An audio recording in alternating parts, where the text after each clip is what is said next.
When Prince William stepped forward to deliver unexpected public praise for his wife Catherine, the moment was supposed to be uplifting. But what followed would send ripples of tension across every wing of the monarchy. Within hours, Queen Camilla, long silent and measured, broke ranks and issued a statement that shocked insiders. Was this a cry of betrayal or a declaration of war? Before we go deeper into what this really means for the royal family, make sure to subscribe so you don't miss a single update. It was meant to be a tribute. As William stood before a hushed crowd during the unveiling of a new royal initiative, he spoke with unwavering sincerity. But what startled the audience wasn't the content of his message, it was the depth of emotion behind it. With cameras flashing and advisors standing just off stage, William referred to Catherine not merely as his wife or the Princess of Wales, but as the unwavering heart of the monarchy. The words, simple on the surface, ignited a fuse behind palace gates. Royal watchers who had long followed the dynamics within the firm knew this was more than a romantic gesture.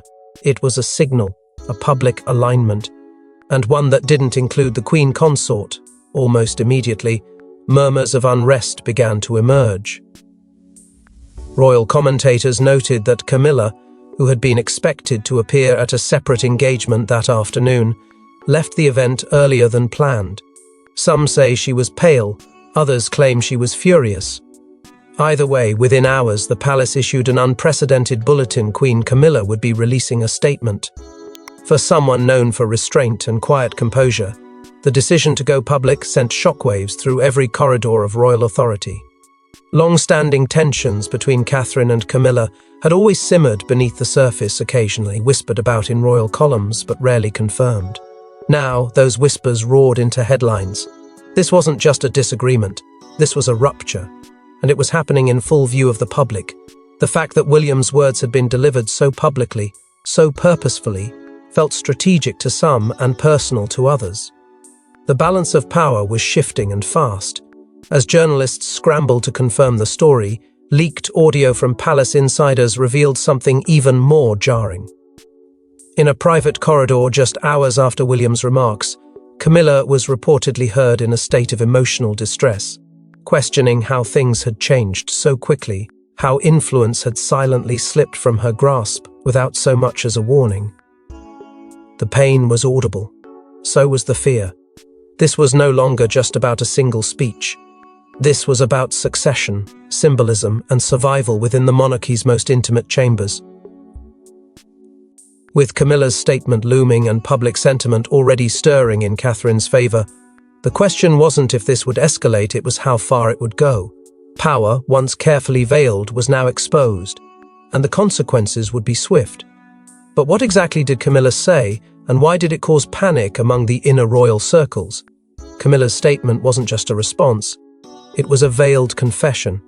In a few carefully chosen sentences, she challenged not only Catherine's position, but the entire narrative of Windsor loyalty. Was this a queen feeling sidelined, or someone finally tired of being silent in the shadows? The moment the statement was released, its tone sent shivers through the palace corridors. Issued through official channels but carrying a distinct undercurrent of bitterness, Camilla began with expected gratitude toward the public and the royal household. But then came the sting. She referred to the fragility of memory and the rewriting of recent royal history, remarks that, while not naming Catherine directly, echoed with unmistakable sharpness. The subtext was undeniable. Camilla felt erased, forgotten, replaced, and this was her way of reclaiming the narrative. In that one statement, the Queen Consort drew a line in the sand, sending a ripple through the royal hierarchy that could not be ignored. What followed was an interpretive frenzy.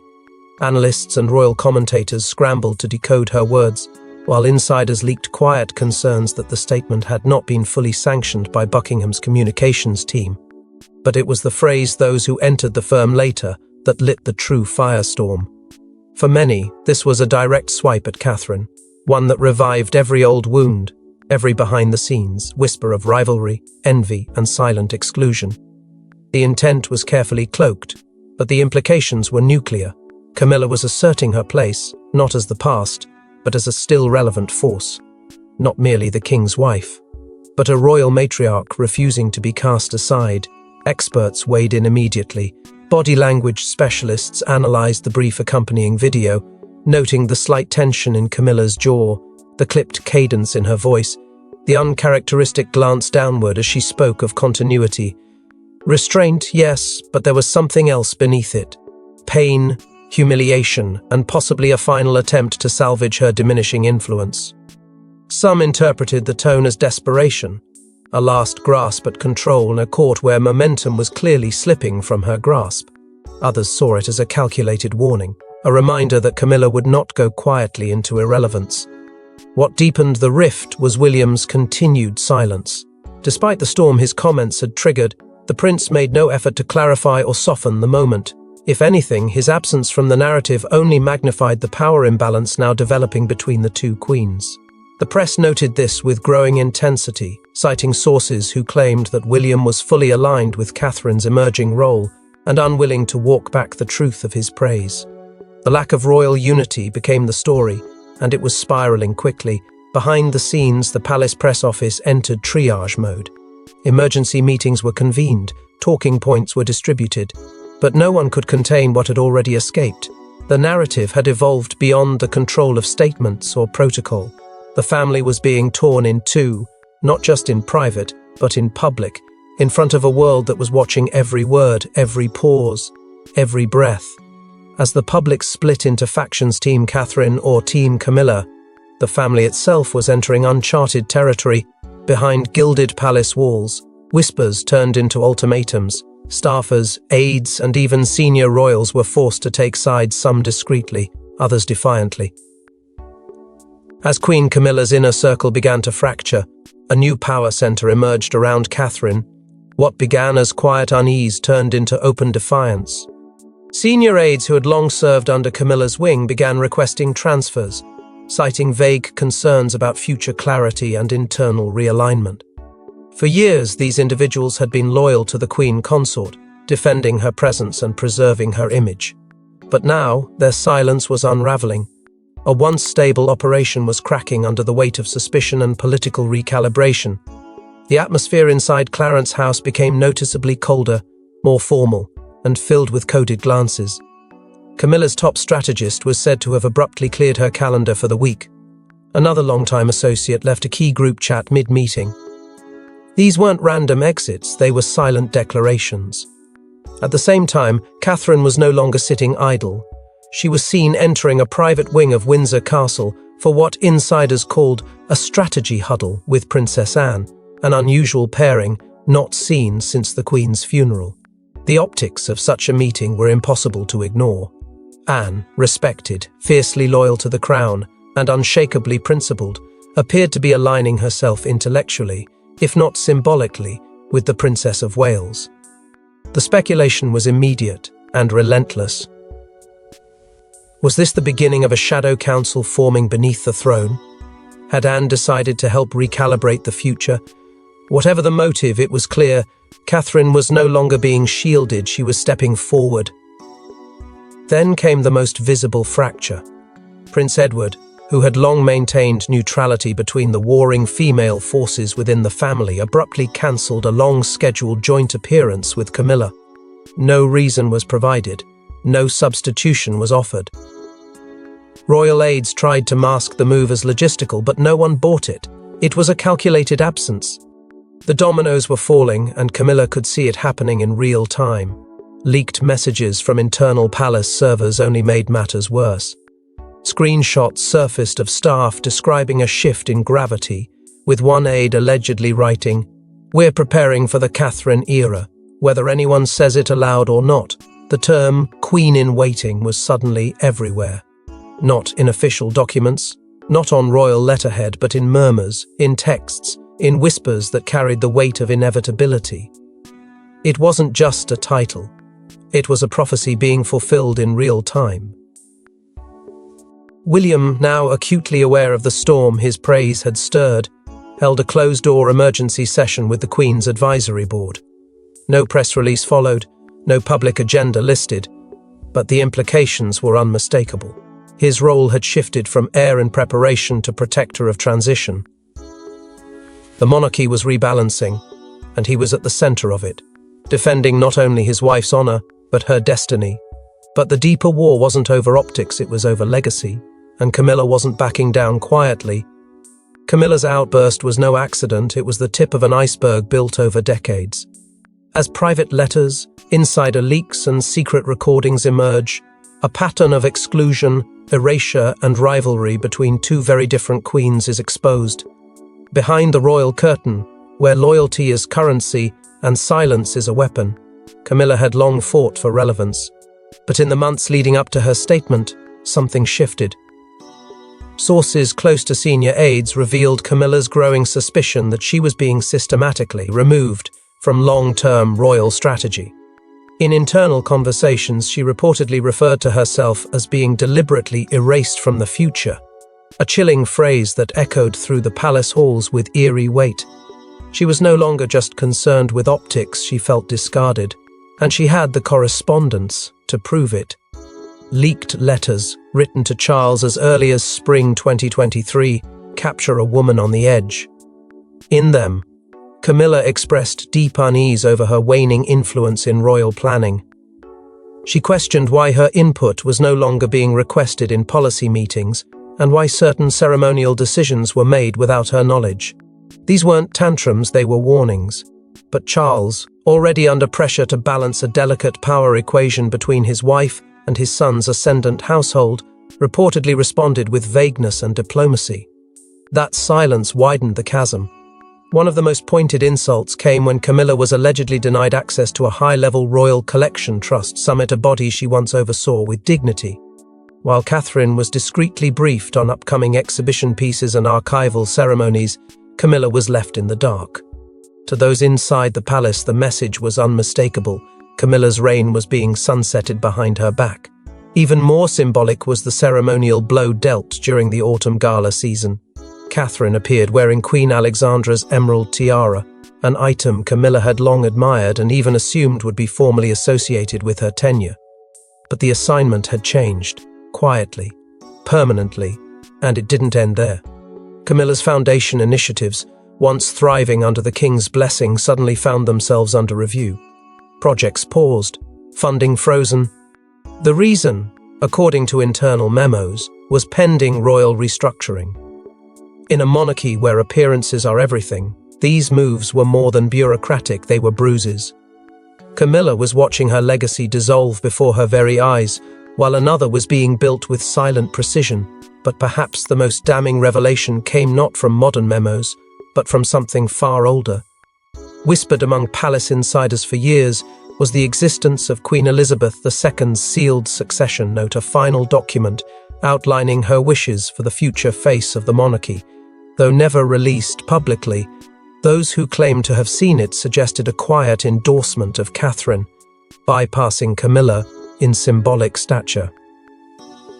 If true, it wasn't just the court of public opinion that had chosen sides, it was the Queen herself. And then came the moment no one expected. Catherine finally broke her silence. When Catherine finally responded, it wasn't through confrontation, it was through grace. But make no mistake, behind every word was a statement of dominance. Her interview left no room for doubt. Camilla's era was being quietly closed. The palace did not announce it. No dramatic preview or press release. Instead, Catherine appeared on a scheduled segment for a children's mental health initiative, an interview intended to promote her long-standing charity work. But from the moment she spoke, it became clear this was more than a media appearance. It was a calculated act of restraint, a response cloaked in humility and service, yet filled with sharp intent. With serene clarity, Catherine articulated what many had been waiting to hear. She spoke of earning trust, not demanding titles, a line that reverberated across networks and left royal commentators stunned. The words, elegant and diplomatic, carried the weight of finality. They were not aimed directly at Camilla, but they didn't need to be. In another moment, she added that service should always come before symbolism. To the untrained ear, it sounded like a general observation. But for those who understood the coded language of the crown, the message was thunderous. This was Catherine drawing a clear line between herself and the past, between a legacy built on quiet labor and one wrapped in contested tradition. It was a rejection of theatricality in favor of permanence, and it landed with precision, Within minutes, social media exploded with praise. News outlets across the globe reframed the narrative. This was no longer a feud, it was a succession in spirit. Headlines began referring to her as the People's Queen, a title that once belonged to Diana but now felt reborn in Catherine's hands. Public polls showed a dramatic shift. Support for Catherine's future role eclipsed that of Camilla's current position. Commentators abandoned neutrality. Influencers, analysts, even foreign press began aligning with the same conclusion. Catherine wasn't just admired, she was trusted. Yet in the Queen Consort's corner, there was only silence. No official response came from Camilla's office. No statement, no clarification, not even a whisper from the usual palace sources. The omission was as loud as any rebuttal. And in the world of royal optics, silence can be fatal. The absence of a counter-narrative allowed Catherine's words to root themselves deeper into the public's conscience. She hadn't shouted, she hadn't accused, she'd simply spoken and the palace had listened. But this wasn't just a shift in perception, it was a dismantling of the old guard. Without fanfare, without ceremony, Catherine had walked onto the public stage and repositioned herself as the center of the monarchy's moral compass, not through power but through poise. And in doing so, she had placed Camilla in an impossible position.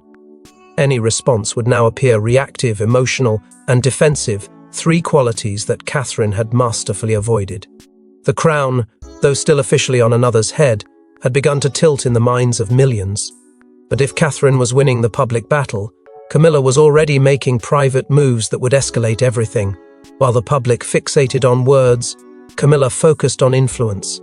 Behind closed doors, she summoned senior royal trustees and legacy officials, making a last-ditch attempt to secure her place in the royal lineage. But what she demanded would shake even the oldest royal traditions. In a discreet but urgent session held at one of the lesser-known royal estates, Queen Camilla convened a gathering that was anything but ceremonial. The attendees were hand-picked, senior trustees of the royal collection, select legal advisors tied to the monarchy's historical archives, and representatives of institutions that once championed Camilla's work as Queen Consort. Her goal was crystal clear: she wanted guarantees that her role, her legacy, and her narrative would not be erased in the silent restructuring now accelerating around Catherine. With Catherine's influence swelling in the public eye and within palace operations, Camilla understood that the battlefield had shifted. It was no longer about appearances. It was about documents, titles, access, preservation. The Queen Consort, once confident in her institutional footing, now demanded written assurances that her access to the royal collection archives would remain intact, regardless of ceremonial changes. More than that, she requested that her ceremonial roles, especially those connected to historical patronages, be insulated from future realignments. The phrasing was deliberate, the intent unmistakable. She wanted protection from Catherine's rising gravitational pull. According to two insiders present, she also made a bold request to formally limit Catherine's access to specific symbolic roles tied to Queen Victoria and Queen Mary, arguing these belonged to her by merit of seniority and status. The room fell into a stunned silence. That silence did not last. Several members, including two long-standing heritage officials, reportedly stood up and left the meeting mid-session. One insider described the scene as a desperate power grab dressed in heritage talk. Another said it felt like watching the final move in a chess game that had already been lost. Still, Camilla pressed on. She emphasized the need for continuity and claimed that her legacy foundations long tied to her causes risked being reassigned or dissolved in a flurry of transition. Her argument, though impassioned, felt less like a defense of duty and more like a plea for relevance. Outside the meeting, the fallout was immediate. Rumors of the gathering reached senior staff at Buckingham within hours. Calls were made. Damage control memos were drafted. The issue wasn't just Camilla's requests, it was the timing. At a moment when the public was embracing Catherine, Camilla's backroom maneuvers were being interpreted not as leadership, but as insecurity. She wasn't defending her role, she was trying to fortify what remained of it. This wasn't how royalty was supposed to behave, and yet it revealed the brutal truth of dynastic survival. In the face of diminishing favor, Camilla was doing what many before her had done. She was trying to write herself into permanence, one clause at a time, but even those closest to her began to question whether this move had helped or harmed her standing. Her legacy, instead of being protected, now risked being defined by resistance. But even as the palace braced for fallout, an unexpected voice entered the fray: King Charles himself. King Charles had remained painfully silent until now. Sources close to the monarch reveal a man torn between loyalty to his wife and the undeniable momentum of his son and daughter-in-law. When he finally stepped in, the very crown seemed to tremble.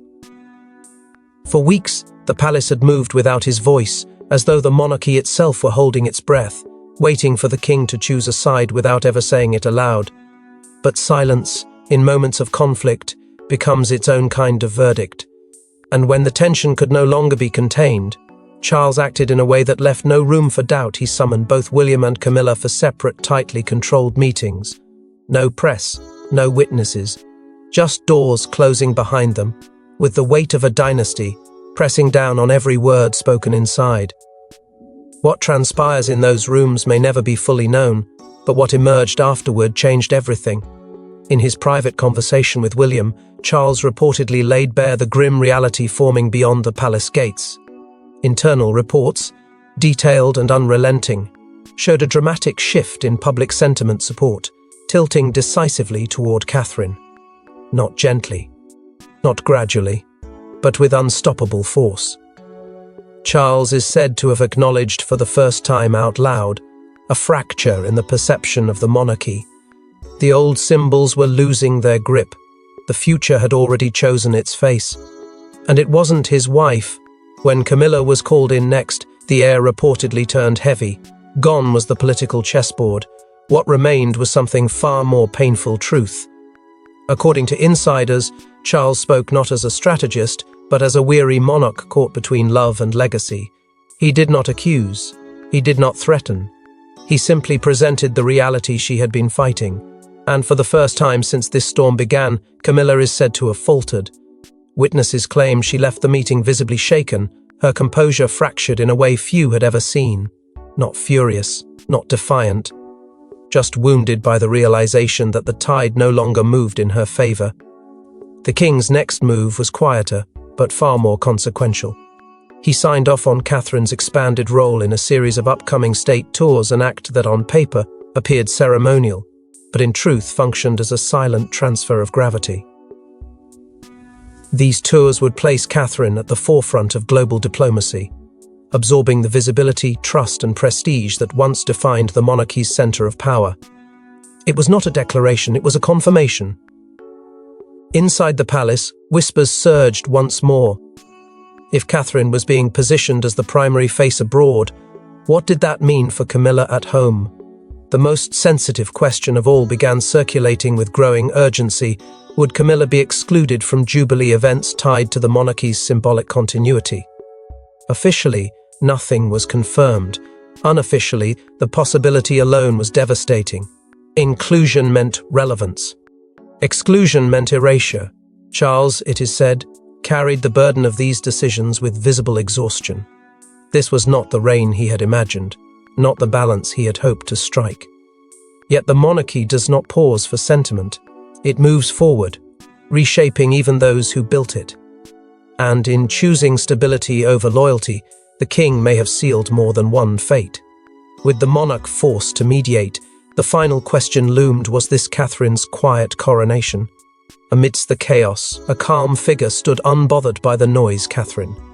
As the palace calendar was redrawn and ceremonial duties reassigned, one reality crystallized. The monarchy was entering a new era, and its face was no longer in question. In the weeks following King Charles's private intervention, a quiet shift began to manifest in ways the public could sense, but the palace had not yet declared. Catherine was no longer just participating in royal events, she was leading them. High-level diplomatic briefings, once reserved strictly for the sovereign and his inner council, were now being filtered directly to her. Reports from within the Foreign Office revealed she had been granted unprecedented access to confidential diplomatic updates, signaling that her role was no longer symbolic, it was strategic. While Camilla remained technically the queen consort, the operational heart of the monarchy had clearly migrated Internally, the staff no longer tiptoed around the question of hierarchy. In official communications, Catherine was being referred to as the central pillar of the modern monarchy. The language was intentional. It wasn't about titles. It was about function, trust, and permanence. A shift in tone, a shift in power. Senior aides began aligning themselves with her vision, scheduling engagements that carried international weight and long-term cultural significance. There were no banners raised, no announcements made. But the infrastructure of royal power was quietly being rebuilt around her. Even in the younger generation, the recalibration was clear. Prince George had begun formal mentorship under Princess Anne, a rare arrangement historically reserved for heirs in waiting. Anne, with her legendary discipline and uncompromising approach to service, was now guiding Catherine's son, solidifying a generational handoff that no longer involved Camilla at any level. What had once been speculation was now direction. Anne was shaping George for a future that aligned fully with his mother's path. Meanwhile, Camilla's retreat was visible only in her absence. She quietly cancelled 3 royal appearances without public explanation. Events that had been on her calendar for months were simply erased. No substitutes announced, no reason given. It was not resignation, it was recoil. A royal presence fading under the weight of a rising sovereign force. Then came the financial confirmation of the shift. Catherine's foundation received a staggering £1 billion trust infusion from legacy donors and modern philanthropists.